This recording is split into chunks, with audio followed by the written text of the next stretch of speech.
EVM पडताळणीसाठी 22 उमेदवारांनी अर्ज केलेले आहेत। ईव्हीएम मतमोजणीवर या सर्वांनी संशय घेतलेला आहे। ईव्हीएम पडताळणीसाठी 47,200 रुपये शुल्क भरण्यात येतं, तर अर्ज केल्यानंतर 45 दिवसात ईव्हीएमची पडताळणी होते। आता जवळपास 22 उमेदवारांनी ईव्हीएम पडताळणीसाठी अर्ज केल्याची महत्त्वाची माहिती समोर येते।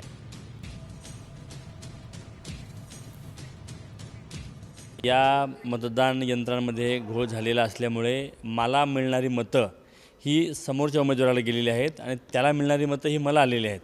तसे स्टॅटिस्टिक्सचे आकडे, सर्वेंचे रिपोर्ट किंवा एकूण झालेलं मतदान, तिथल्या लोकांचा प्रतिसाद, या सर्व ज्या बाबी या मतदारसंघामध्ये घडलेल्या घटना, यावर माझा हा तर्क आणि या सगळ्या गोष्टी आहेत। त्यामध्ये माझी शंका असल्यामुळे मी माझ्यासहित माझ्या राज्यातल्या आपल्या 22 लोकांनी त्या ठिकाणी फेरमतमोजणीचा अर्ज दिलेला आहे आणि त्याचे पैसे आम्ही काल भरलेले आहेत। तर कोणकोणत्या उमेदवारांनी अर्ज दाखल केलेला आपण पाहतो। बाळासाहेब थोरात, रमेश वाघवे, राम शिंदे, अभिषेक कळमकर आणि राणी लंके यांनी अर्ज दाखल केलाय ईव्हीएम पडताळणीसाठी। यासोबतच प्राजक्त तनपुरे, संदीप वरपे, सुनील भुसारा, प्रशांत जगताप आणि सचिन दोडके यांनीही ईव्हीएम पडताळणीसाठी अर्ज दाखल केलाय।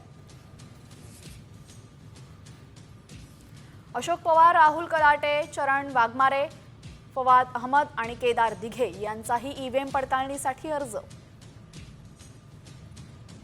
राजन विचारे, नरेश मणेरा, दीपक म्हात्रे, एम.के. पाडवी आणि हितेंद्र ठाकूर यांचाही ईव्हीएमवर भरोसा नाहीये। क्षितिज ठाकूर आणि राजेश पाटील यांनी सुद्धा ईव्हीएम विरोधात अर्ज दाखल केलेला आहे।